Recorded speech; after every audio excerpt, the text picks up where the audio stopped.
తిమోతికి రాసిన మొదటి పత్రిక 6వ అధ్యాయము 6వ వచనం 192వ పేజీలో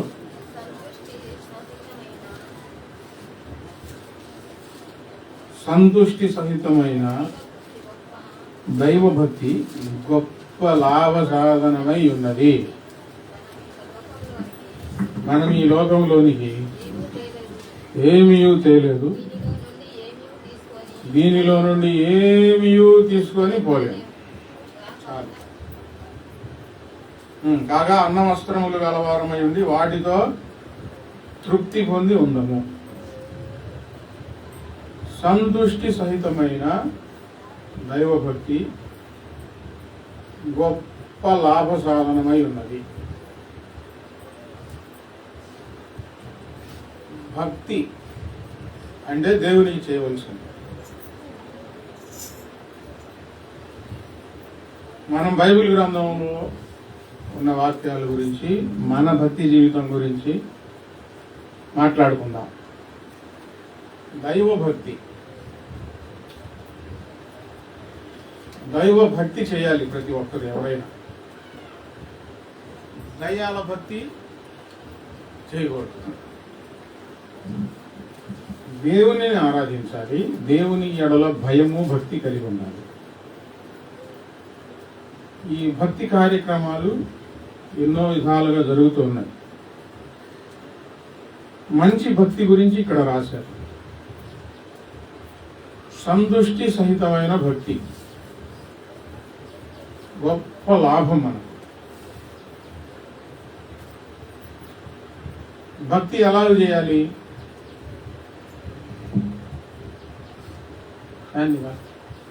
భక్తి ఎలా చేయాలి?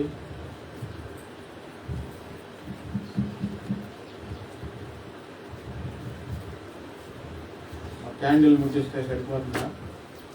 దేవుని దగ్గర మొక్కుకొని కొంచెం కానికేస్తే సరిపోతుందా? భక్తి ఎలా చేయాలంటే ఎవరు మాట్లాడలా, నల్గొండ కూర్చున్నారు. అబ్రాం భాస్కర్ తీసుకొస్తే మీ తాళ చేస్తారు. ఏదో ఒకటి మాట స్పందన ఉండాలి కదా. దేవుడు అడిగినా అంటే ఉండవు కదా. భక్తి ఎలాగ చేయాలనేది మనం నేర్చుకోవాలి. యెహోవా యందు భయభక్తులు గలవారా, ఆ మాట ఆలోచించండి, నీకు యెహోవా యందు భయభక్తులు నేర్పేదను అని దావీదు గారు అంటున్నారు. అంటే భక్తి అనేది దేవునికి చెందుతుంది, దేవుని దగ్గరికి వెళ్తుంది కనుక చాలా పద్ధతిగా, క్రమముగా, మర్యాదగా ఉండాలి. మన ఇష్టం వచ్చినట్లు భక్తి చేస్తే దేవునికి చెందదు, దేవుని వద్దకు వెళ్ళదు. ఇప్పుడు అన్నిటికీ కొన్ని నియమాలు ఉంటాయి, నియమ నిబంధనలు ఉంటాయి, టర్మ్స్ అండ్ కండిషన్స్ అంటారు. నియమ నిబంధనలు అనేవి ప్రతి పనిలో, ప్రతి వ్యాపారంలో, ప్రతి ఉద్యోగంలో ఉంటుంది. లేకుండా ఉంటాయా? దేనికైనా ఖచ్చితంగా ఈ లోకంలో ప్రతిదానికి నియమ నిబంధనలు ఉంటాయి. అలాగే ఈ భక్తిలో కూడా నియమ నిబంధనలు ఉన్నాయి. దేవుడు ఇశ్రాయేలీయులకు ధర్మశాస్త్రం ఇచ్చారు మోషే ద్వారా. ఎందుకంటే ఈ ధర్మశాస్త్రంలో ఉన్న శాసనాలను బట్టి మాత్రమే మీరు నన్ను ఆరాధించాలి అని దేవుడు మనుషులకు తెలియజేయటం కోసం ధర్మశాస్త్రం అనుగ్రహించారు. ఇప్పుడు ఇశ్రాయేలీయులందరూ ధర్మశాస్త్రాన్ని పాటించి దేవునికి భక్తి చేయాలి. మా మనసులో ఒకటి అనిపిస్తుంది, మేము అలా చేస్తాం అనుకుంటే కుదరదు. ఈ మనుషులకు తెలియదు గనక దేవుడే నేర్పించాడు, ధర్మశాస్త్రం అనుగ్రహించి ఇలాగ భక్తి చేయండి అని. అది పాత నిబంధనలు. వారు ఏం చేసేవారు,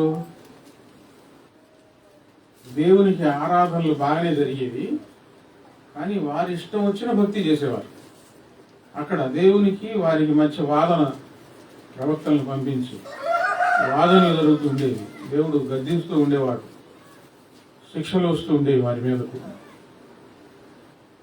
క్రొత్త నిబంధనలకు వచ్చేసరికి క్రొత్త నిబంధనలో కూడా ఆ పాత నిబంధన పద్ధతులన్నీ ఆపివేసేసి క్రొత్త నిబంధన దేవుడు అనుగ్రహించాడు. క్రొత్త నిబంధనలో మన నియమ నిబంధనలు ఏంటి? ఇప్పుడు మనం ఏం చేయాలి? ఇప్పుడు మనకు సంబంధించిన విషయాలు నేను చెప్తా ఉన్నాను. బయట వారి భక్తి చరిత్ర గురించి మనకు వద్దు, మనకు అనవసరం. మనం దేవుని ఆరాధిస్తున్నాం కాబట్టి దేవుని ఆరాధించేటప్పుడు మనం ఏం చేయాలి, ఎలాగ ఆరాధించాలి, అది మన ఇష్టమా ఆయన ఇష్టమా? ఆయన ఇష్టం వచ్చినట్లు మనం భక్తి చేయాలి, కానీ మన ఇష్టం వచ్చినట్లు ఆయనకి భక్తి చేస్తే అది దేవునికి చెందదు. ఆ మాటే సంతుష్టి సహితమైన భక్తి. ఇప్పుడు మీకు కొన్ని విషయాలు, ఈ లోకంలో ఒక సంగతి మనం ఉదాహరణగా చెప్పుకుందాం. పొలం పనులు ఉన్నాయి అనుకోండి, పొలం పనులకైనా సరే ఒక టైం ఉండిద్దా లేదా? ఉండకుండా ఉండిద్దా?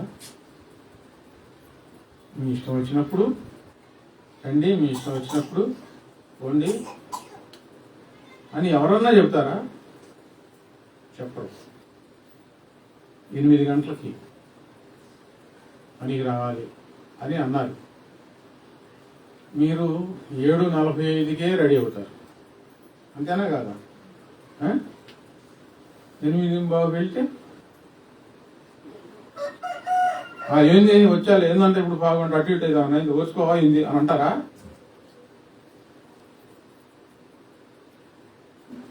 అంటారు. 8 అంటే 8:15కి వెళ్ళిపోయారు, మీరే ముందున్నారు. మధ్యాహ్నం 1 గంట సేపు భోజనానికి ఇస్తారు.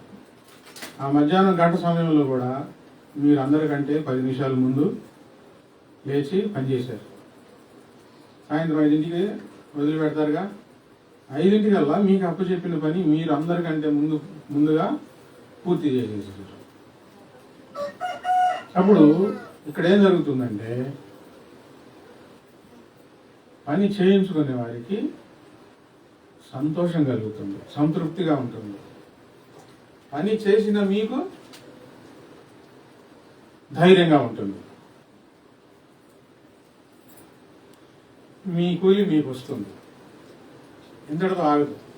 మీరు ఖచ్చితంగా పనిచేసినందుకు ఆ వ్యవసాయం పొలం అయిపోయినప్పుడు మంచివారు ఏం చేస్తారంటే, వీళ్ళు మనకు చాలా బాగా పనిచేశారు, ఇబ్బంది పెట్టలేదు కనుక అని చెప్పి మా ఇట్లా అని చెప్పి పిలిచి ఒక వాతం, ఒక 10 కిలోలు, ఒక 5 కిలోలు మిరపకాయలు మీకు ఇచ్చారు.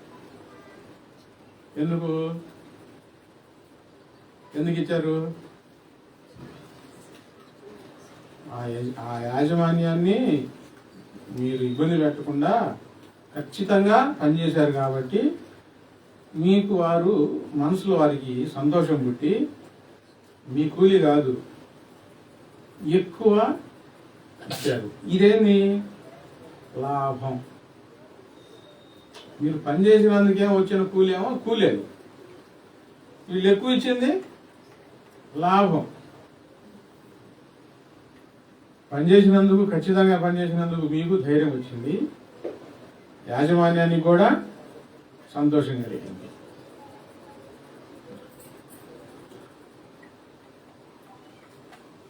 ఈ విషయం అర్థమైందా?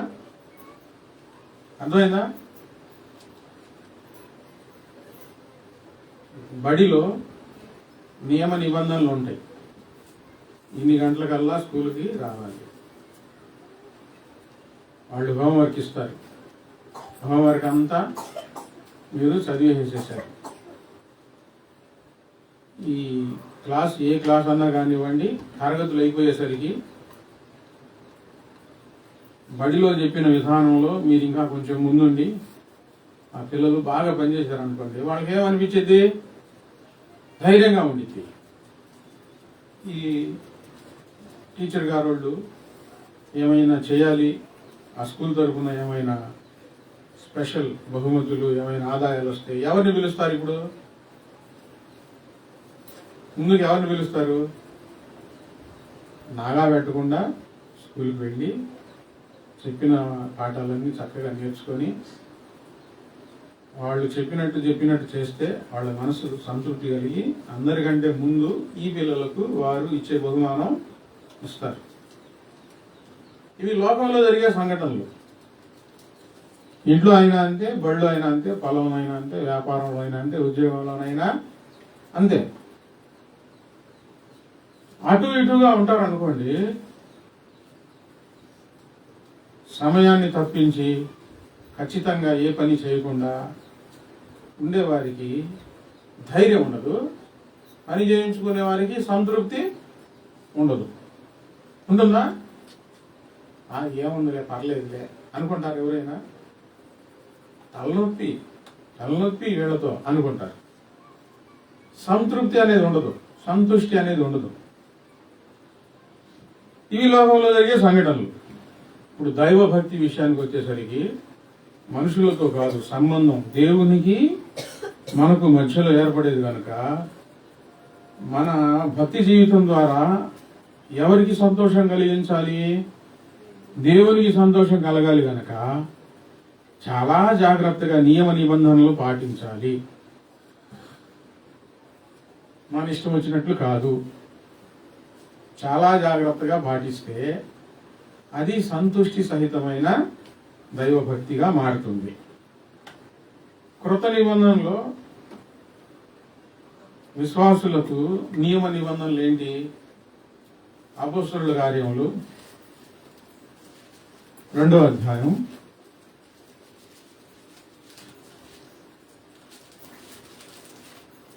42వ వచనం. వీరు అపోస్తలుల బోధ యందును సహవాసమందును రొట్టె విరుచుట యందును ప్రార్థన చేయుట యందును ఎడతెగక ఉండిరి. కృత నిబంధనలోకి వచ్చేసరికి అసలు మనం చేయవలసిన పని ఇదే, ప్రతి విశ్వాసి చేయవలసిన పని. నమ్మి బాప్తిసం పొందేవాడు రక్షించబడును. అంటే మన పాపముల విషయమై పశ్చాత్తాపడి మన పాపాలు ఒప్పుకొని మొదటగా బాప్తిసం తీసుకోవాలి ప్రభు దగ్గర. ఈ బాప్తిసం తీసుకోకుండా చాలా రోజులు వాయిదాలు వేసేవారు దేవుడి నుంచి దూరం అయిపోతారు, లేదా దేవుడే నెట్టివేస్తాడు.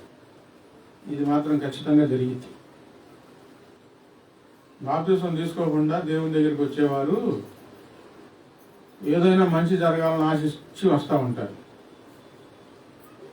బాప్తిసం తీసుకోవాలని వచ్చేవారేమో నా జీవితం దేవునికి అర్పించాలని దేవుని దగ్గరికి వస్తారు. ఈ బాప్తిసం విషయం ఆలోచన లేకుండా వస్తూ ఉంటారే, నా పిల్లోడికి ఉద్యోగం రావాలి, మా అబ్బాయికి అబ్బాయి పుట్టాలి, మా అమ్మాయి కూడా అబ్బాయి పుట్టాలి, మా మనవరాలు కూడా అబ్బాయి పుట్టాలి, వ్యాపారం బాగుండాలి, మా ఇల్లు కట్టుకోవాలి. ఈ దేవుని దగ్గర మొక్కుబడులు చేసుకొని వస్తారు. ఈ మొక్కుబడి భక్తి వేరు. దేవా మా వ్యాపారంలో ఆదాయం వస్తే నీకు కూడా కొంచెం ఇస్తామయ్యా. కొంచెం అంటే అంత వాళ్ళు అనుకున్నంత 1116లో 515 రూపాయలు ఎంతో అంత. దేవుడు అనుకున్నంత కూడా కాదు, ఇది కూడా వాళ్ళ ఇష్టమే. మొక్కుబడి కూడా ఎవరి ఇష్టం? దేవుడి ఇష్టం కాదు, వీళ్ళ ఇష్టమే. వీళ్ళ ఇష్టం వచ్చినట్టు ఇవ్వాలి. భక్తి అనేది వ్యాపారపూరితంగా ఉండకూడదు, సంతృప్తిగా ఉండాలి. దేవునికి మనకు. మేము దేవుని దగ్గరికి వస్తే మాకేంది లాభం అని అడిగేవాళ్ళు ఉన్నారు. వ్యాపారం, మా దేవుడు ఏమైనా వ్యాపారస్తుడా? అసలు దేవుడు అనే పదవానికి అర్థం తెలియకపోతే వ్యాపార విధానంగా మాట్లాడతారు. మేము నమ్ముకున్నాము, మేము వెళ్ళాము, మాకేం చేయలేదు అనేవాళ్ళు ఉన్నారు. నీ భక్తి అలా ఉండకూడదు. వాళ్ళు అన్నట్లు ఉండకూడదు, మొక్కుబడిగా ఉండకూడదు. ఇప్పుడు చాలా రోజులు ఒక ఆమె ప్రార్థనకు వెళ్ళింది. ఆమె అనుకున్నంత దేవుడు చేస్తున్నాడు. దేవుడు అనుకున్నా అనుకోకపోయినా దేవుడు అందరికీ మేలు చేస్తూ ఉంటాడు. అనుకుంటే చేస్తే కొంచెం దేవుడు నాకు చేశాడని అనిపించింది. సాక్ష్యాలు కూడా చెప్తా ఉంది చక్కగా, దేవుడు నాకు ఇది చేశాడు అది చేశాడని. అకస్మాత్తుగా ఆ ఇంట్లో ఎవరో చనిపోయారు. ఇప్పుడు దేవుడు ఒక 50 మేలు చేశాడు అనుకున్నాం, ఒక్క నష్టం జరిగింది. ఈ దేవుని నియమ నిబంధనల్లో వచ్చి భక్తి చేయకుండా ఇట్లా లాభం కోసం ఏదో కొంచెం మేలు కోసం వస్తూ ఉంటారే, ఈ ఒక్క నష్టానికి ఏమైపోయింది? అయ్యో దేవుడిని ఎట్లా చేశాడని చెప్పి అసలు ప్రార్థనే మానుకుంది. ఇప్పుడు దేవుడు ఎన్ని మేలు చేశాడు అనుకున్నాం, ఎన్ని? 50 అనుకున్నాం, ఒక్క నష్టం జరిగింది. మరి 50 మేలు చేసిన దానికి ఎంత ఆయనకి రుణం తీర్చుకోవాలి? ఒక్క నష్టానికి వెనక్కి వెళ్ళిపోతే కొంతమంది భక్తి ఇలా ఉంటుంది. బైబిల్ గ్రంథంలో ప్రవక్తలు ఇశ్రాయేలీల భక్తి గురించి దేవుడు బాధపడుతూ ఏమని మాట్లాడించాడంటే, మీ భక్తి ఆవిరి వంటిది కదా అని అడిగారు. ఎలాంటి భక్తి? కనబడిద్ది, భక్తిగానే కనబడిద్ది. అలా ఇంకొంచెం పైకి వెళ్ళిపోయేసరికి ఎంత వెతికినా కనిపించడు. దేవుడు అడిగాడు తన ప్రజలకు, ఏం భక్తి ఇది?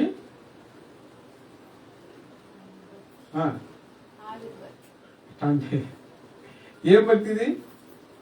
ఆవిరి వంటి భక్తి. మీకు చెప్తాను అర్థమయ్యేటట్లు.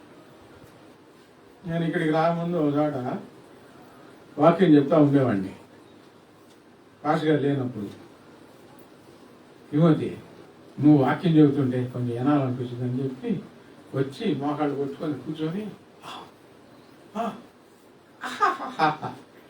అబ్బు ఇట్లా అంటా ఉండేవాడు. ఇక చెప్పేవాడికి ఎట్టుండిద్ది? కూర్చుంటే మొహం ఏ ఎట్లేదు, వదిలేకపోయింది అనిపించింది. అంటా ఉంటే ఏమనిపించింది? ఇంకా చెప్పాలనిపించింది. మొత్తం అయిన తర్వాత బయటికి వెళ్ళి చక్కగా సినిమా పెట్టుకొని అక్కడా అని చూస్తున్నాడు. ఏంది అంత చక్కగా ఉన్నావు, ఏడైంది బిజీగా అంటే అదే ఇది ఇదేలే అని, అదే ఇది ఇదేలే చుట్ట తాగుతున్నాడు. ఇప్పుడు మదిరలో ఉన్నప్పుడు ఈ భక్తి విధానం ఎలా కనబడింది? బాగానే కనబడింది, కానీ ఇది ఆవిరి భక్తి. బయటికి వెళ్ళమనే అయిపోయింది, కనిపించడం.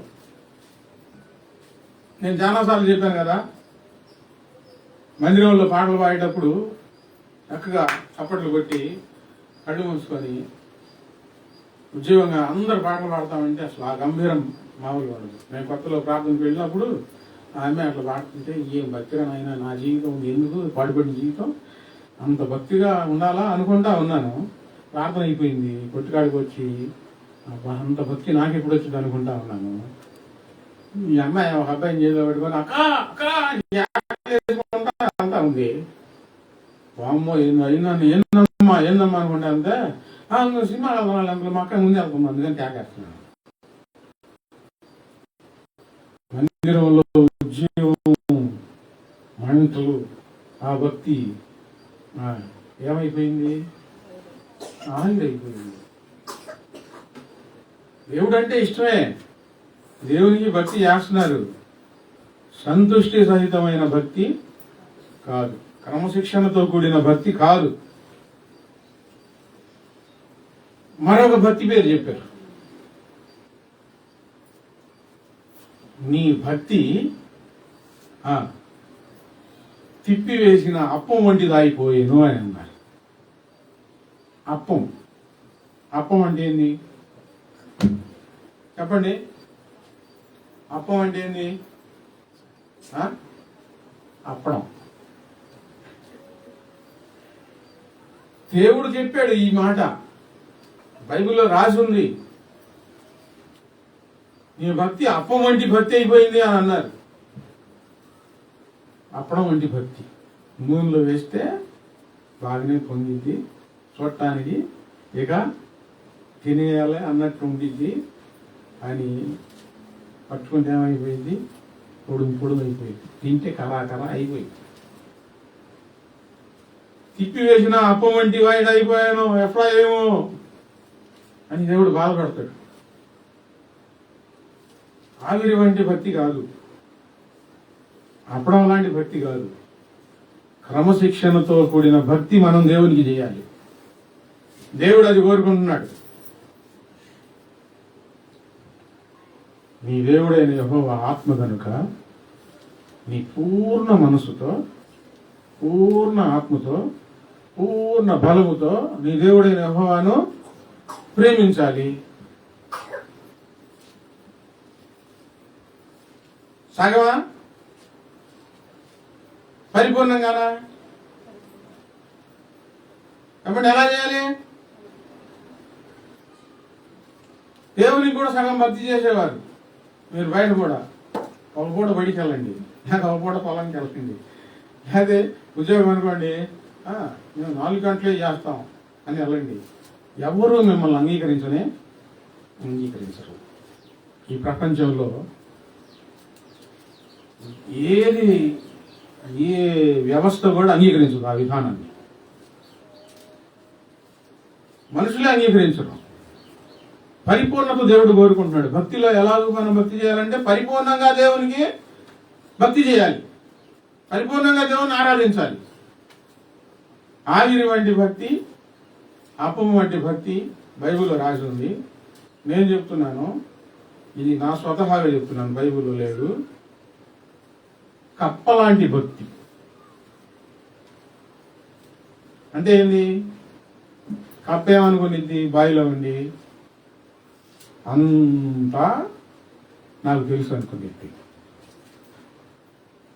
కానీ బావిలో నుంచి బయటికి తీసేస్తే అబ్బో ఎంత ఉందా ప్రపంచం అని అనుకునిద్ది.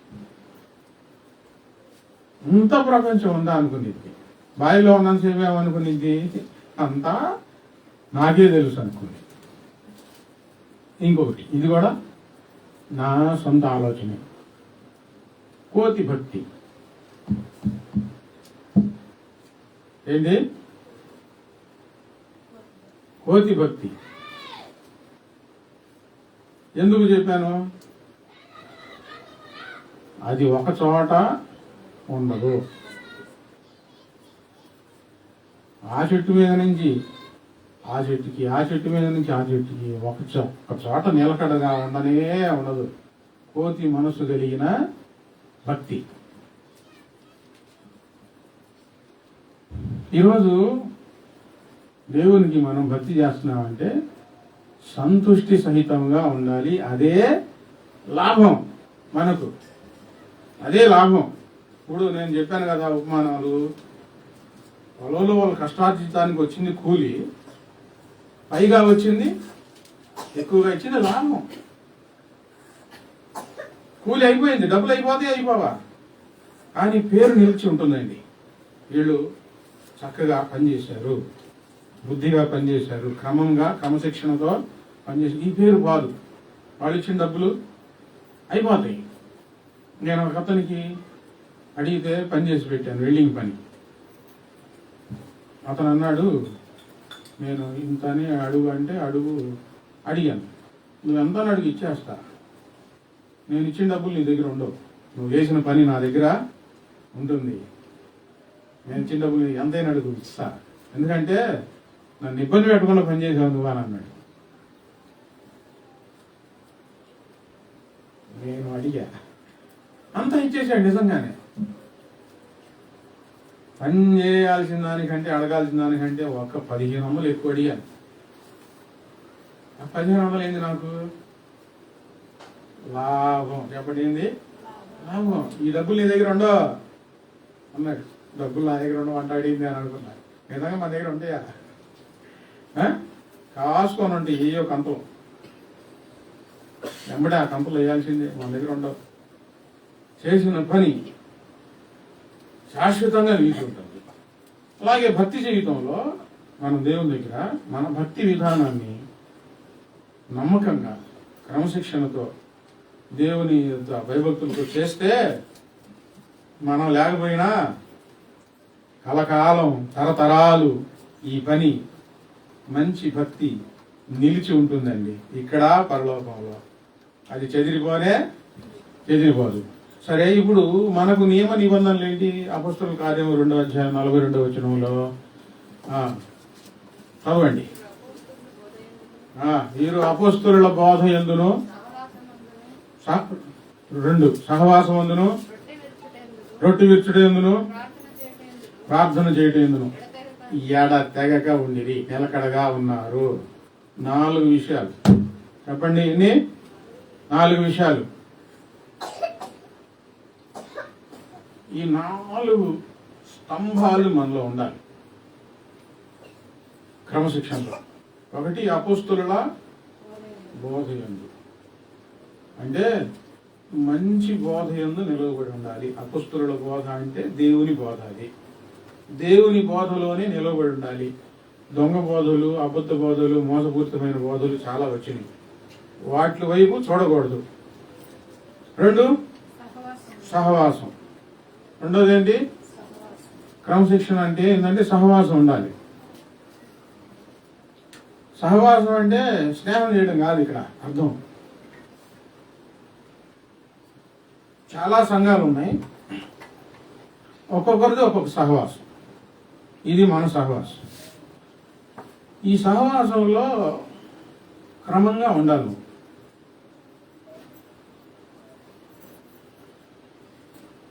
ఆదివారం ఆరాధన ఎవరు పెట్టింది ఈ నియమం? కొత్త నిబంధనలో.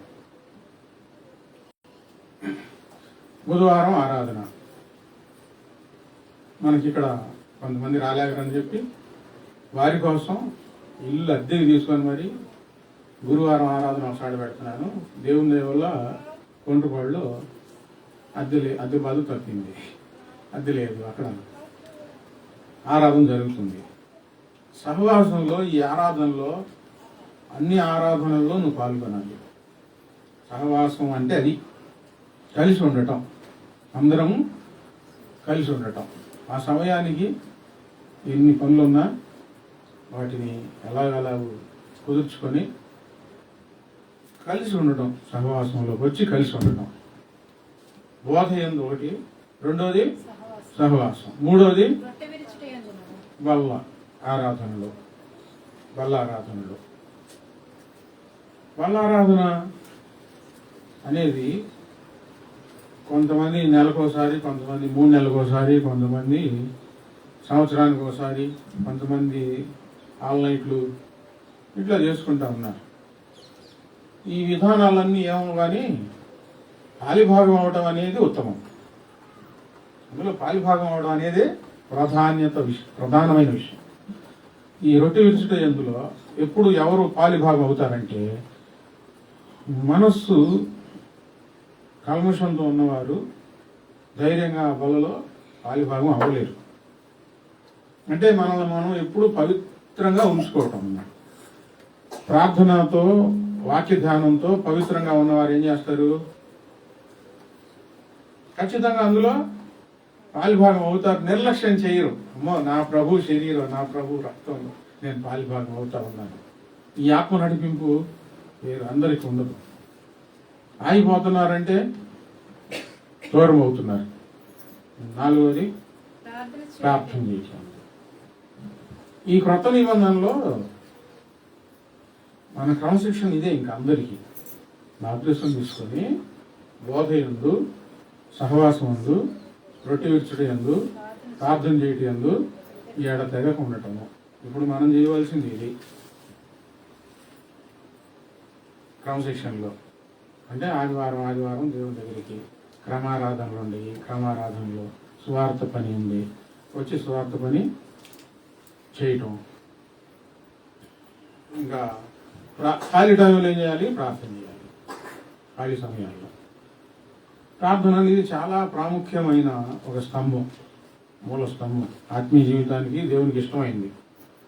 ప్రార్థన ఎప్పుడు చేయాలని ఉంది చెప్పండి? ఎప్పుడు చేయాలి? ఎల్లప్పుడు ఎడతెగక పట్టుదలతో. ఇప్పుడు ఒకసారి ప్రార్థన చేసుకుంటున్నారు అనుకోండి, వీళ్ళకి ధైర్యం ఉండిద్దా? కుదురుబాటు ఉంటేనే ప్రార్థనకు రావటం, లేకపోతే ప్రార్థనకు రావట్లేదు. వీళ్ళకి ధైర్యం ఉండిద్దా? ధైర్యం ఉండిద్దా?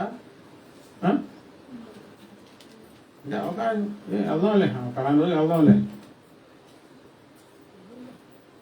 ఆదివారం ప్రార్థనకు వచ్చి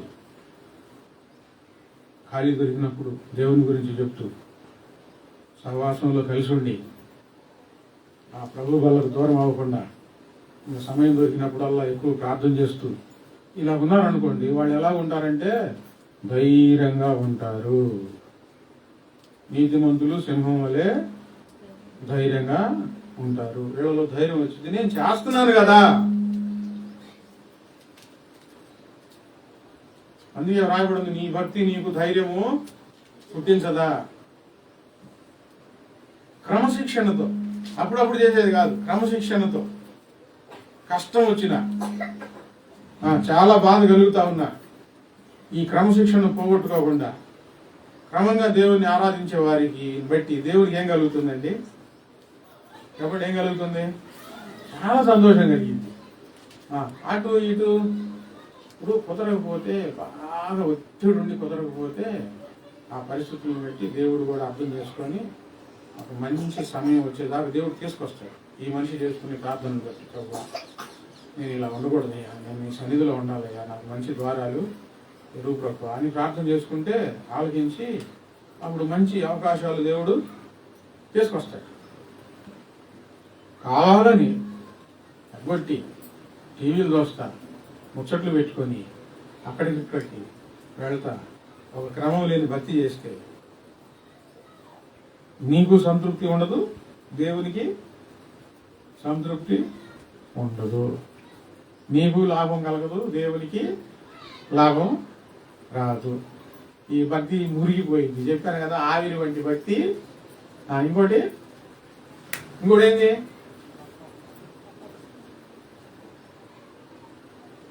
అప్పడం వంటి భక్తి. భక్తి చేసేది ఎవరి కోసం? దేవుని కోసమా, మనుషుల కోసమా? వ్యక్తిగతంగా నువ్వు దేవుని కోసం, దేవుని సంతోష పెట్టడానికి భక్తి చేస్తున్నావు. నా కోసం కాదు కదా, మనుషుల కోసం కాదు కదా. ఇప్పుడు ఏదైనా వ్యాపారం ప్రారంభించాలనుకోండి, ఎవరైనా కొంచెం లాభం వస్తే చాలే అనుకుంటారా? ఎక్కువ లాభం రావాలని కోరుకుంటారా? కోరుకోరా? దేవుని దగ్గరికి వచ్చారనుకోండి, ఇంత కొంచెం దీవెన ఇదే గొప్ప అంటారా? బాగా దీవెంచయ్యా అనుకుంటారా? ఏం చెప్తారు? ఇవన్నీ ఎప్పుడు మనకు మంచి దీవెన, మంచి సంతోషం, మంచి ధైర్యం మనకు కలగాలంటే క్రమశిక్షణతో మనం జీవిస్తేనే. ప్రకటన గ్రంథం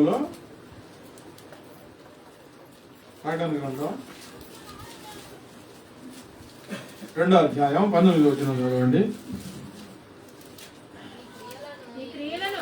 నీ క్రియలను, నీ ప్రేమను, నీ విశ్వాసమును, నీ పరిచర్యను, నీ సహనమును నేను ఎరుగుదును. ఏమంటున్నాడు దేవుడు ఇక్కడ? యేసుప్రభు వారు స్వయంగా చెప్పిన మాటలు ఒక సంఘంతో మాట్లాడతా. ఏ సంఘం అంటే తుయతైరా సంఘం. ఒక విశ్వాసతో మాట్లాడుతున్నాడు అనుకున్నాం. నీ క్రియలు, నీ ప్రేమ, నీ విశ్వాసం, నీ పరిచర్య, నీ సహనం నాకు తెలుసు. ఇది మంచి భక్తి, చాలా మంచి భక్తి చేస్తున్నాం, నాకు తెలుసు. ఏమనుకుంటాం? ప్రభా, ఏంది కష్టాలు, ఏంది బాధలు, ఏంటి ఎంతవరకు నేను ఓర్చుకోవాలి అనుకుంటా ఉంటాం కదా. ఒకరోజు దేవుడు అంటాడు, నేను చూస్తున్నాను, నువ్వు ఎంత ఖచ్చితంగా ఉంటున్నావో అదంతా నాకు తెలుసు, నేను ఎరుగుదును. దేవుని నోట నుండి మంచి మాట వచ్చిందండి. ఇప్పుడు సాకులు చెప్పి ప్రార్థనలు ఎగ్గొట్టి కావాలని, ఇబ్బంది పూర్వకంగా కాదు, కావాలని ఎగ్గొట్టి నిర్లక్ష్యంగా ఉండి ప్రార్థన చేయకుండా పండుకొని వాక్యం చదవకుండా దేవుని కోసం కష్టపడకుండా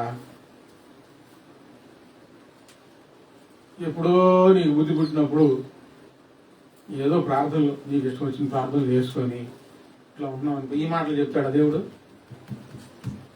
చెప్పాడా? యు ఆర్ వెరీ గుడ్ అని ఎవరిని అంటారు? ఖచ్చితంగా ఉన్నవారిని అంటారు. బయట లోకంలో మనం ఖచ్చితత్వాన్ని పాటిస్తాం. ఇప్పుడు దేవుని దగ్గర ఆ ఖచ్చితత్వాన్ని పాటించాలి. దేవుని దగ్గర మెప్పు పొందాలి. దేవుని దగ్గర పొందాలి ఆ మెప్పు. బాగా పనిచేస్తా ఉంటే, దేవుని కోసం శ్రమ పడతా ఉంటే, శోధనల్లో, గాఢాంధకారంలో, పలు విధాలైన సమస్యలో నమ్మకంతో, విశ్వాసంతో, నా ప్రభువా నువ్వు నన్ను చూస్తున్నావు, ఏదో ఒక రోజు నాకు మంచి సహాయం చేస్తావు, ఇక్కడ ఉంచు, మంచి స్థితిలో ఉంచుతావు ప్రభువా అని నమ్మకంతో ఉంటే దాన్ని అంటాడు నీ విశ్వాసము నేను చూశానని అంటారు. ఏం దేవుడు ఏదో అయినా నమ్ముకున్నావా అని అన్ని బాధలు అంటే అప్పుడేమంటాడంటే అమ్మా నీ నమ్మకం ఎంతో నాకు బాగానే చూస్తున్నాలే అని అంటారు. ఇష్టంగా దేవునికి భక్తి చేయాలి. ఒక నిబంధన ఏర్పాటు చేశాడు, ఒక నియమం ఏర్పాటు చేశాడు ఈ క్రమం దేవుడు. ఆ క్రమంలో మనం ఉండాలి. ఉంటే ఆశీర్వాదాలు, ఉండకపోతే ఏడుగులు పెడపొప్పలే. ఏంది పాస్ గారు అట్ట చెబుతాడు ఎట్ట చెబుతాడు అనుకోవాల్సిన అవసరం లేదు. నా కోసం కాదు కదా భక్తి చేస్తుంది. ఎవరి కోసం భక్తి చేస్తున్నావు? దేవుని కోసమేనా? దేవునికి తృప్తి కలగాలంటే ఏం చేయాలో ఇక నువ్వే ఆలోచించుకోవాలి. నువ్వే మోకరించి ప్రార్థన చేసుకోవాలి. నువ్వే చేయవలసిన పనులన్నీ నువ్వే చెయ్యి. ఖచ్చితంగా చెయ్యి. ఖచ్చితంగా దేవుడు ఇప్పుడు నీకు బాధ అనిపించిన ఒకరోజు మెల్లని స్వరంతో మధురంగా ఆయన నీతో మాట్లాడతాడు. ఎంత విశ్వాసంతో ఉన్నావు, ఎంత సహనంతో ఉన్నావు, ఎంత మంచి పనులు చేశావు అని ఆయన ఒక్క మాట చెప్పాడు అనుకోండి, ఈ భారం అంతా తొలగిపోయింది, భారం అంతా లేచిపోయింది. అది లాభం మనకు. దేవుని నోట నుండి వచ్చే మంచి మాటలు మనకు లాభం. దేవుడు ఏదో ఇస్తే తిని పనుకుంది లాభం కాదు. సమర్పూర్తనం అది. మంచి భక్తి చేస్తే లాభం అవుతుంది మనకి. మన భక్తి జీవితాన్ని క్రమపరుచుకోవాలి. సాధన చేయాలి. దేవుడు చెప్పిందంతా చేయడానికి పోరాడాలి.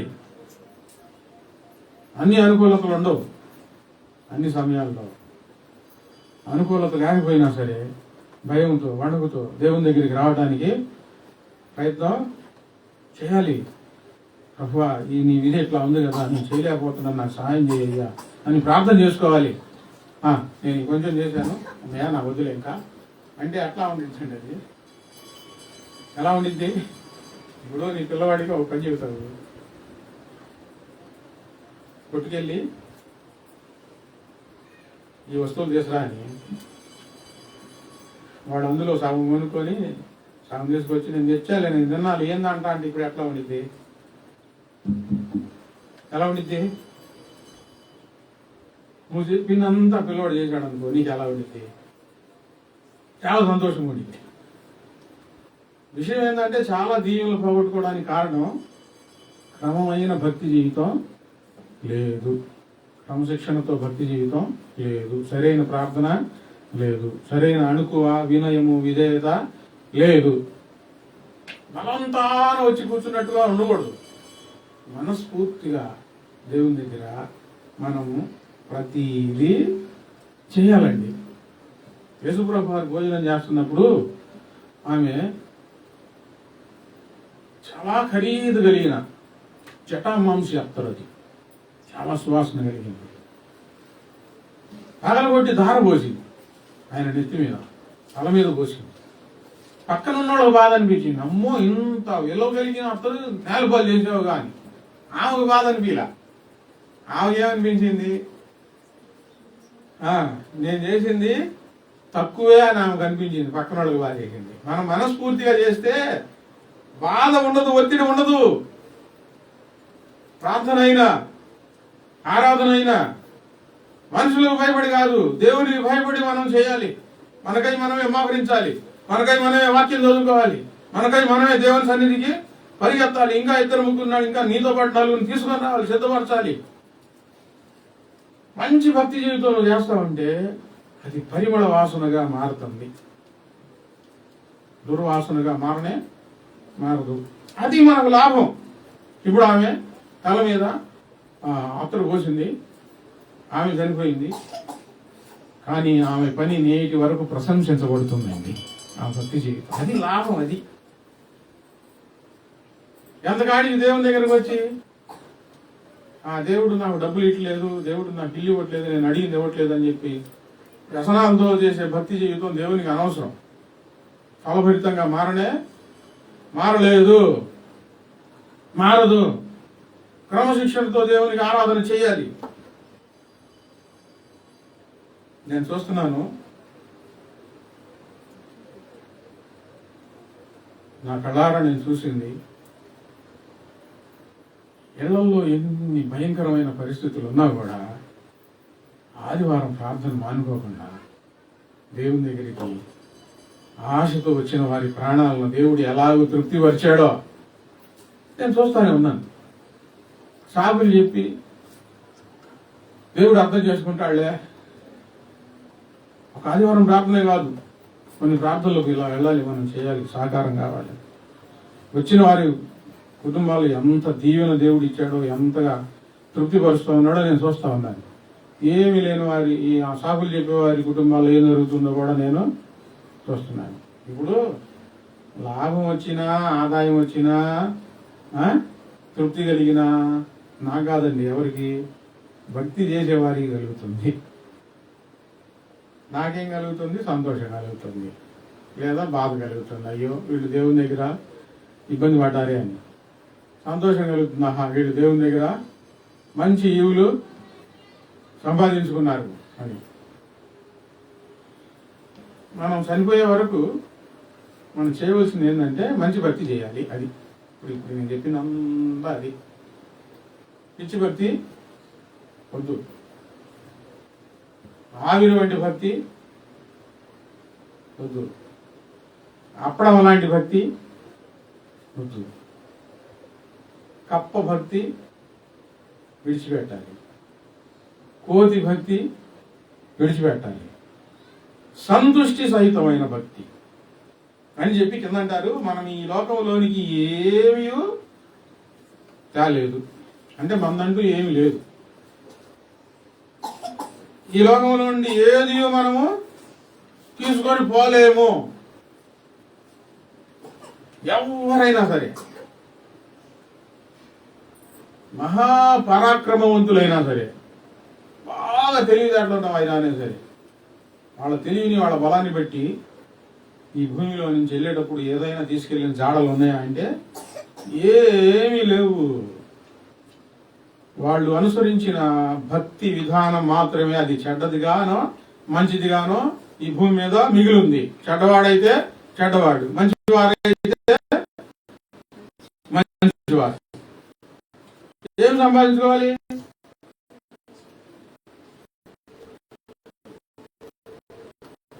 చెడ్డ పేరు సంపాదించుకుంటాను లేండి అనుకుంటే దేవుడు ఏం కోరుకుంటున్నాడంటే మంచి పేరు సంపాదించుకోవాలి, మంచి భక్తి చేయాలి. మనం చేసిన భక్తి మంచిదైతే ఎన్నటికీ అది మార్పు చెందదు. దేవుడు దానిని కాపాడుతూ ఉంటాడు. దాన్ని ఎవరు చెరిపివేయలేరండి. మనం చేసే భక్తి చెడ్డ భక్తి అనుకోండి, దాన్ని దాచిపెట్టాలంటే ఎవరి వలన కానే అది బహిర్గతం ఖచ్చితంగా అవుతుంది.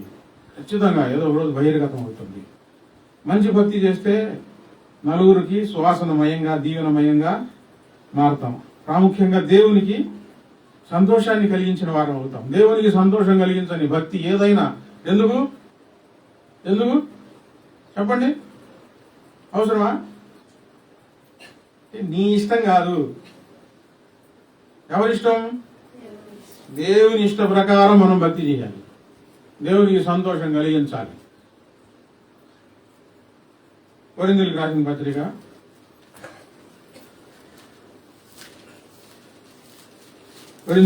పత్రిక 1వ పత్రిక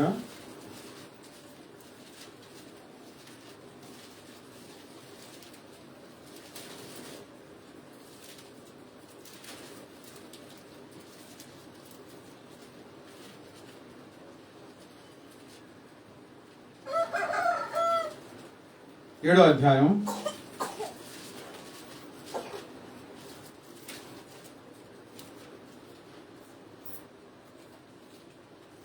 31వ వచనం. ఈ లోకము అనుభవించువారు అమితముగా అనుభవింపనట్టును ఉండవలేను. అర్థమైందా ఈ వాక్యం? ఈ వాక్యం అర్థమైందా? ఈ మాట యొక్క భావం, సారాంశం అర్థమైందా? చదువుతారు, దాని భావం అన్నారు. ఈ లోకం అంటే దేవుడు కొంతమంది ప్రేమించి ధనధాన్యాలు, వస్తు సముదాయాలు, తినుబండారాలు, వెండి బంగారాలు సమృద్ధిగా ఇస్తే వాళ్ళు ఏం చేస్తారండి? ఏం చేస్తున్నారు? దేవుడు ఇచ్చాడు కాబట్టి మేము అనుభవిస్తున్నాం. ఒక స్వార్థికులు స్వార్థ పని చేస్తారు, ఉద్యోగం చేసుకుంటారు. దేవుడు ఆయన్ని సమృద్ధిగా దీవించాడు. ఒకప్పుడు గంజి, కారం, గంజి ఇవి తినేవాడు. దేవుడు ఆశీర్వదించాడు. ఆశీర్వదించిన తర్వాత సమృద్ధిగా వచ్చింది. రోజు చికెను, మటను, ఫిష్, ఇంగ్లీష్ అర్థమవుతుందా? చేపలు, రొయ్యలు, కోడిగుడ్డు, జీడిపప్పు కూర అన్నీ ప్రతిరోజు ఉండాలంటండి. ప్రతిరోజు. ఇప్పుడు ఈ లోకాన్ని ఏం చేస్తున్నాడు ఆయన? దేవుడు ఇచ్చాడు కాబట్టి అనుభవిస్తా ఉన్నారు. బాగా దేవుడు ఇచ్చాడు. ఆయన ఒక్కడే కాదు, ఆయనతో పాటు ఎవరిని వచ్చిన వాళ్ళకు కూడా ఇవన్నీ సమృద్ధిగా సేవకులు కుడికి పెట్టిస్తే ఇవన్నీ పెడతారు. ఇప్పుడు ఇవన్నీ పెడుతున్నారంటే ముందు ప్రార్థనలు ఏమున్నా సరే వస్తావేంటి? ఎందుకు అన్నీ ఉంటాయి కదా, రొయ్యలు, కోడిగుడ్లు, చేపలు. ఈ లోకం అనుభవించు వారు అనుభవింపనట్టుగాను ఉన్నది అని అక్కడ రాయబడి ఉందండి. ఎందుకంటే ఈ లోకపు నటన గతించుచున్నది కనుక. ఇప్పుడు కొంతమంది సేవకులు దేవుడు వారికి ఎంత ఇచ్చినా మితముగానే ఉంటున్నారు. కొంచెం కొంచెమే తింటున్నారు, మామూలుగానే వస్త్రాలు ధరించుకుంటున్నారు. అటువంటి విశ్వాసులు ఉన్నారు, అటువంటి దైవజనులు ఉన్నారు. కొంతమంది దేవుడు ఇచ్చాడు కనుక లక్షల విలువైన వస్త్రాలు ధరించుకొని లక్షల విలువైన భోజనం తింటున్నారండి. ఇప్పుడు ప్రతిరోజు చికెను, మటను, ఫిష్, కోడిగుడ్లు, రొయ్యలు ఇవన్నీ ఉండాలండి. ఎంత ఖర్చు అయితే భోజనానికి? ఎంతైతే దేవుడు ఇచ్చాడు కనుక మేము అనుభవిస్తున్నామని, దేవుడు ఇచ్చాడు కనుక అనుభవిస్తున్నారు. దేవుడు కూడా ఏమండు. కొంతమంది వాటిని నిరాకరించి వారికి అయ్యే ఖర్చు, ఆ భోజనం ఖర్చు తగ్గించుకొని లేని వారికి ఇస్తున్నారు. స్తోత్రం. ఇప్పుడు ఏ భక్తి మంచిది చెప్పండి? ఏ భక్తి మంచిది? ఇస్తున్నారు, దాచుకోవట్లా, లగ్జరీగా ఉండాలని అనుకోవట్లేదు. ఏమీ లేకుండానే వచ్చాము, ఏమీ లేకుండానే వెళ్తాం కనుక ఈ జీవితం దేవుని చేతిలో ఉంటే చాలు, అనుభవించాలి.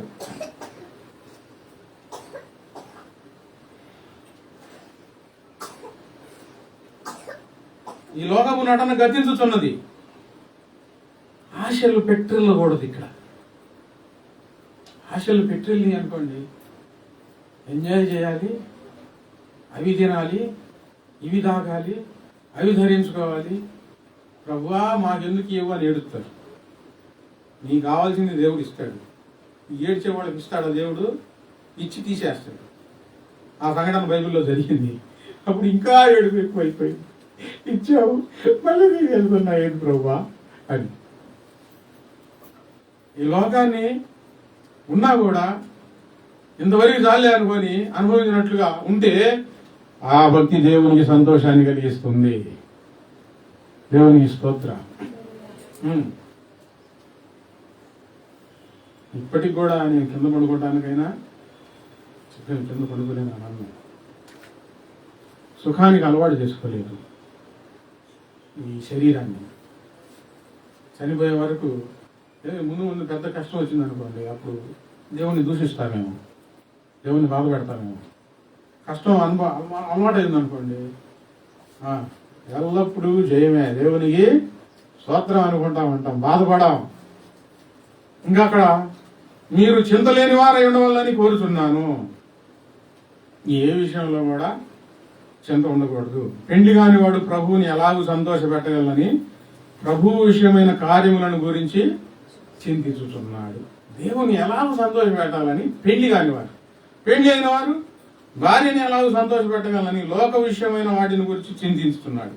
అటువలే పెళ్లి కాని స్త్రీయు కన్యకయు తాము శరీరమందు ఆత్మయందు పవిత్రాండ్రై ఉండుటకు ప్రభు విషయమైన కార్యముల గురించి చింతించుదురు.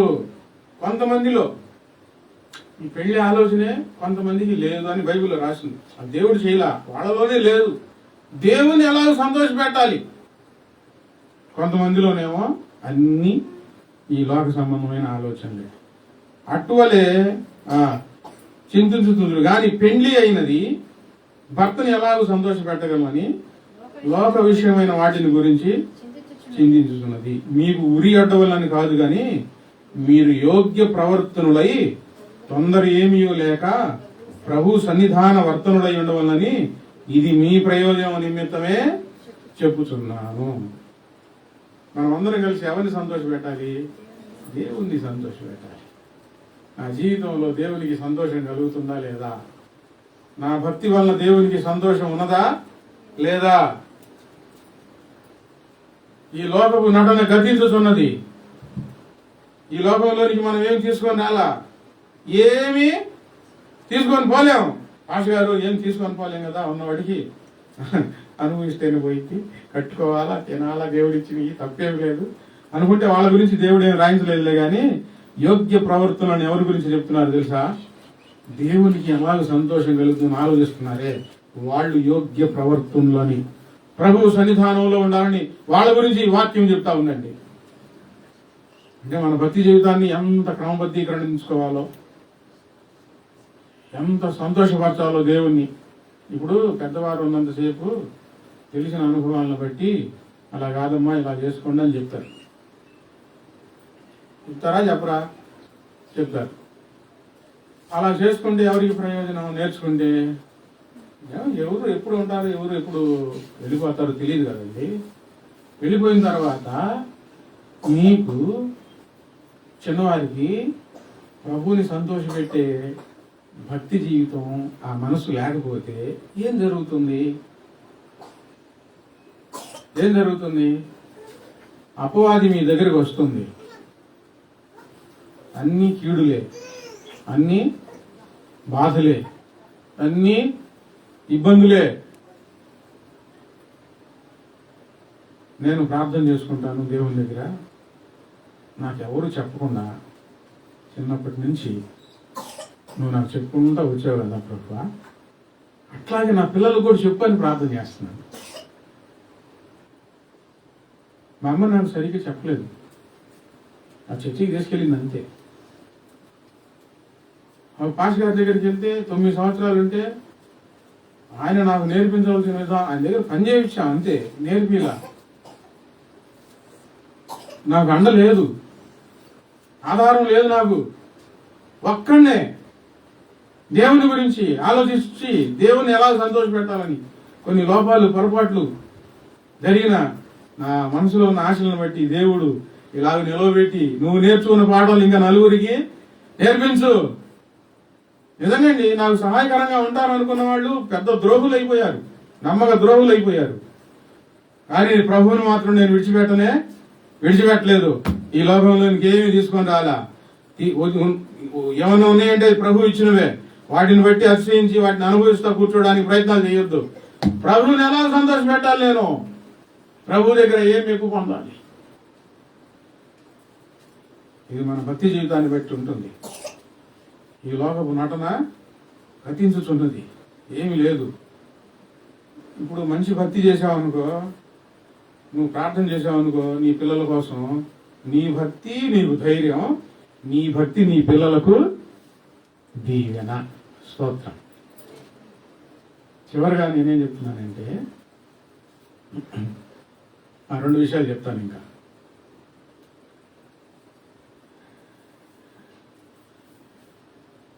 మొదట నువ్వు సరిగ్గా నేర్చుకోవాలి దేవుని పాఠాలు. నువ్వు దేవుని దగ్గర నుంచి అన్ని విషయాలు నేర్చుకోవాలి, తెలుసుకోవాలి. తర్వాత నీ పిల్లల్ని సిద్ధపరచాలి. అంతేనా కాదా? పిల్లలు కాబట్టి వాళ్ళకి మనం నేర్పించాలి, తప్పలేదు. నువ్వే సరిగ్గా నేర్చుకోలేదనుకో భక్తి విధానం, నీ పిల్లలకి ఏం నేర్పిస్తావు? మీ పిల్లలు సరిగ్గా ప్రార్థన చేస్తున్నారా? దేవుని అగ్ని వారి హృదయాల్లో ఉందా? దేవుని ప్రేమ వారి హృదయాల్లో ఉందా? దేవుని భక్తి ఉందా? ఇవి లేకుండా ఆపిల్ పండ్లు, బత్తాయి జ్యూసులు, నిమ్మకాయ జ్యూసులు, ద్రాక్ష జ్యూసులు ఇవన్నీ తిని తాగి ఏం ఉపయోగం? వారందరికీ వారు ప్రార్థనకి వెళ్ళాలి, దేవుని దగ్గరికి వెళ్ళాలి, మోకరించాలి, ప్రార్థన చేసుకోవాలి. అదే పంచపక్ష పరమాణములు అంటే ఆ భక్తి జీవితమే సంతోషం. ఇది లేకుండా నువ్వు నీ బిడ్డలకు ఎన్ని కొనిచ్చినా, ఇదిగో సమయం ఇంకా లేదు, లోకపు నటన గతించున్నది, సమయం లేదు, అస్సలు లేదు, కొంచెమే ఉంది, కాలం కొంచెమే ఉంది. నేనంటున్నాను అసలు కొంచెం కూడా లేదు, అయిపోయింది. ఇప్పుడు నువ్వు సిద్ధపడాలి, నీ కుటుంబాన్ని సిద్ధపరచుకోవాలి. మంచి భక్తి ఒకటి మాత్రమే నీకు ఆధారం అవుతుంది. నువ్వు చేసే మంచి భక్తి జీవితం నీ కుటుంబాన్ని ఆ శ్రమల కాలం నుంచి, నాశనం నుంచి రక్షించబడతారు. ఒకరోజు వాళ్ళు నరకానికి వెళ్తే చూస్తా ఉంటావా? వాళ్ళు బాధపడతా ఉంటే చూస్తా ఊరుకుంటావా? సరేలే అనుకుంటావా? దేవుని దగ్గరికి వస్తుంది ఎందుకు? ఈ విషయాలు, ఈ పాఠాలు నేర్చుకొని నువ్వు సిద్ధపడి నీ కుటుంబాన్ని సిద్ధపరచుకొని అందరూ కలిసి పరలోకంలో ఉండటానికి. అది మేమేం తీసుకొని వెళ్ళలేవు. మంచి భక్తి చేయాలి. అందులో 2 విషయాలు. ఈ నంబూరు దగ్గర పెంతెకోస్తు మందిరం ఉంది కదా, అక్కడికి వెళ్ళేది ఒక ఆమె, జగ్గాపురం. ఆమె ఉద్యోగస్తురాలు. ఆమెకు జీతం వచ్చినప్పుడల్లా ఇంట్లో సరుకులు కొనుక్కుంటారు కదా, ఆ సరుకులు అన్నిట్లో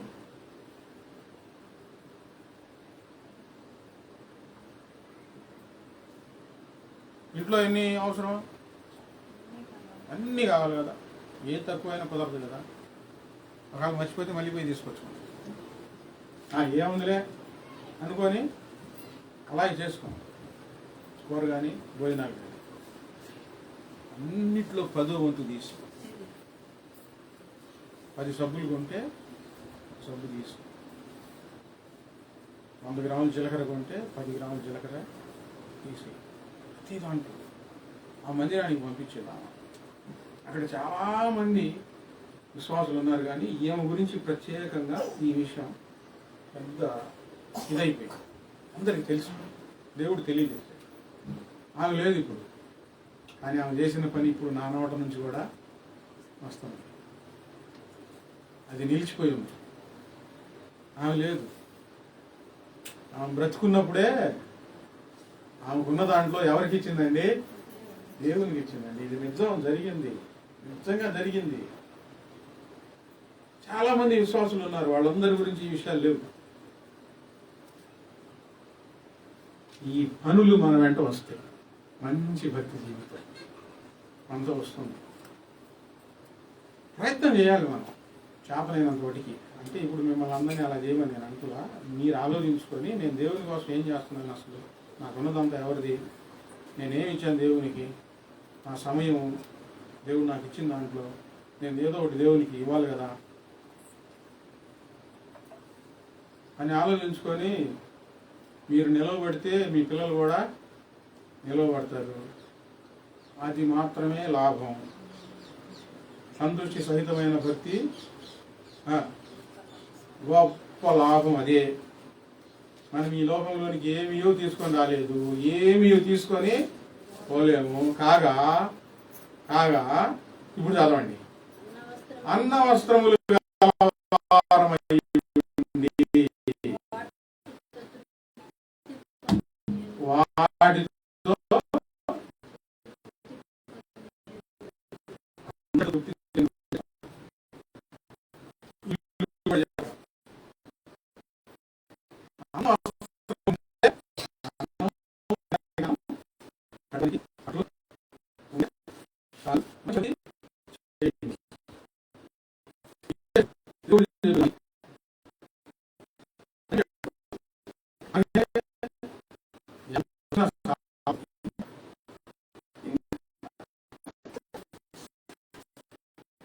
వాటితో ఇంకా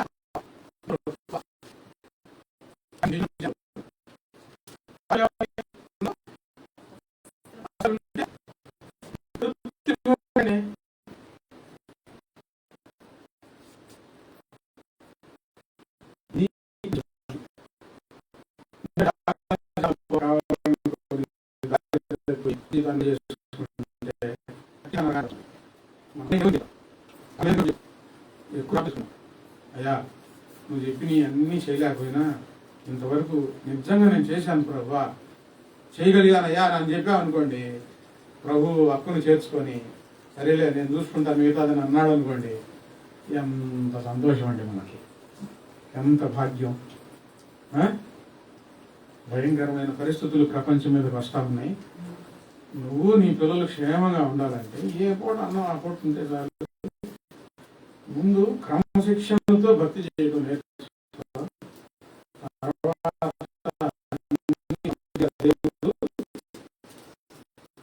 ఇవ్వకుండా ఉండడు.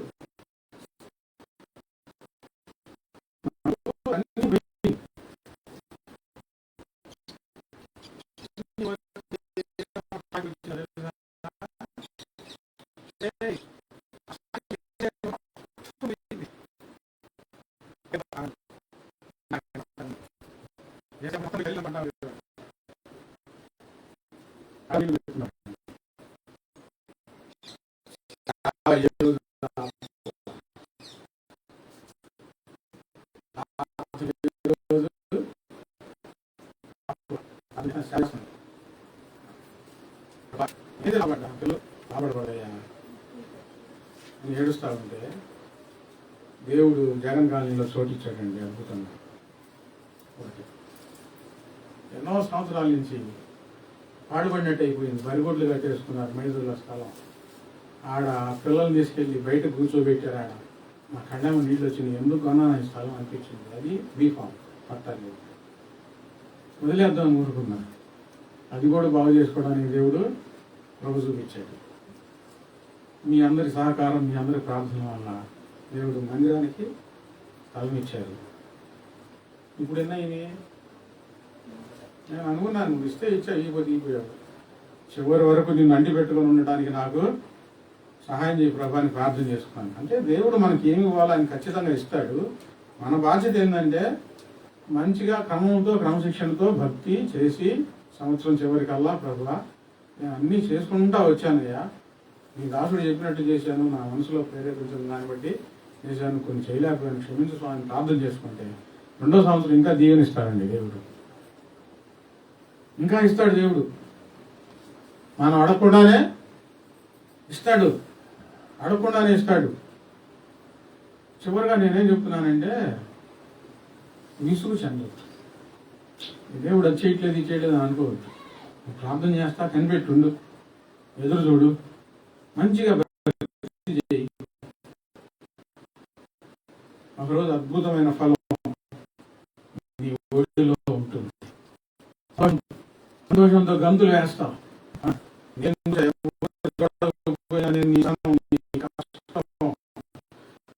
నీ బాధ అంతా నేను చూసే మా మాట మాట్లాడి అనుకోకుండా ఎవరో ఒక గొప్ప బహుమానం తీసుకొచ్చి నీ చేతుల్లో పెట్టి ఏందో నీకు ఇవ్వాలనిపించిందా ఇస్తున్నాను దేవుడు ప్రేరేపించి తీసుకొచ్చి ఇస్తే ఆశ్చర్యపోతావు.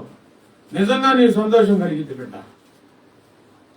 మోకరించండి, ప్రార్థన చేసుకోండి. ఇదిగో ప్రభు నాకు పరిశుద్ధాత్మ ద్వారా ఏం చెప్తున్నాడంటే, నువ్వు నమ్మకంగా ఉండు, నిజంగా నీకు సంతోషం కలిగి. ప్రభు ప్రేరేపిస్తున్నాడు, ప్రభు ఎవరితోనే మాట్లాడుతూ ఉన్నాడు.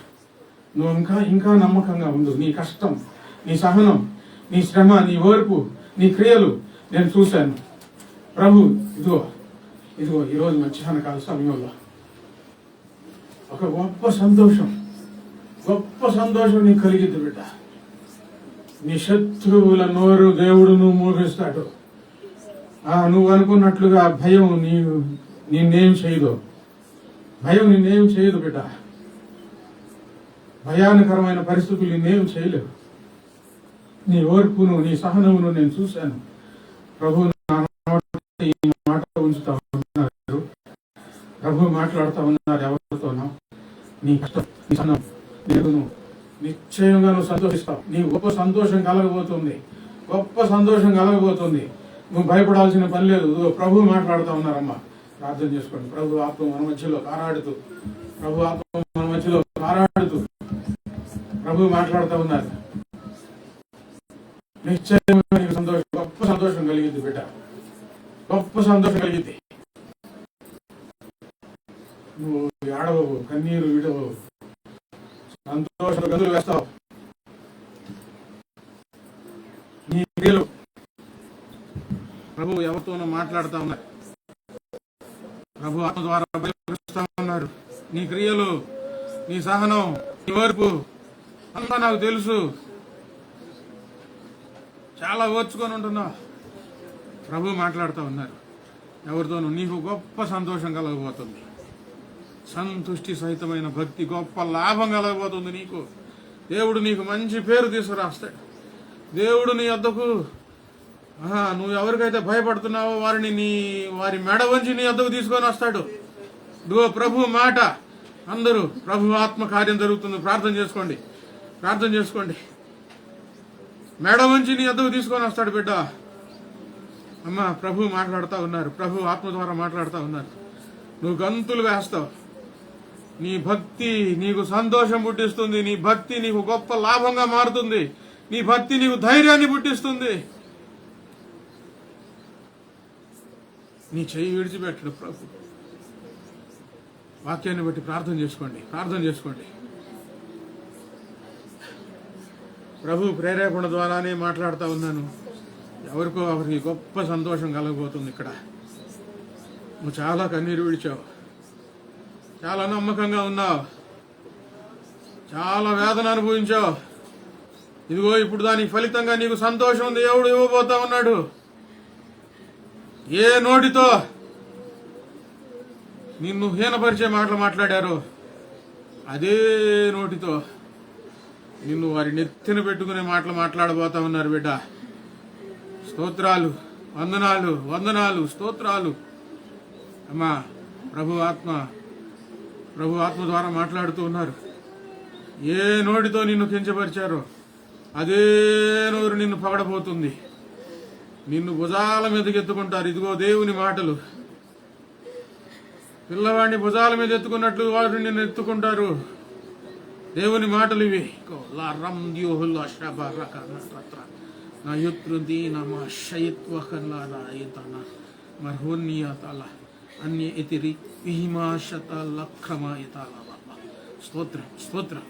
స్తోత్రం, వందనాలు దేవా, స్తోత్రములయ్యా. దేవుని ఆత్మకార్యం జరుగుతున్నది. ఇప్పుడు చెప్పిన మాటలన్నీ గుర్తుపెట్టుకో. దేవుడు చెప్పిన మాటలన్నీ గుర్తుపెట్టుకో. నీ క్రమశిక్షణకు కూడిన భక్తికి ఫలితం దేవుడు ఇవ్వబోతా ఉన్నాడు. క్రమశిక్షణ లేని భక్తి ఉంటే సరి చేసుకో. ఈ రోజు నుంచి అయినా నేను క్రమంగా నీ సన్నిధిలో ఉంటానయ్యా. వేడుకో, దేవుని వేడుకో. స్తోత్రాలు, వందనాలు. సంగీతములాయే పెను తుఫానులన్నీయు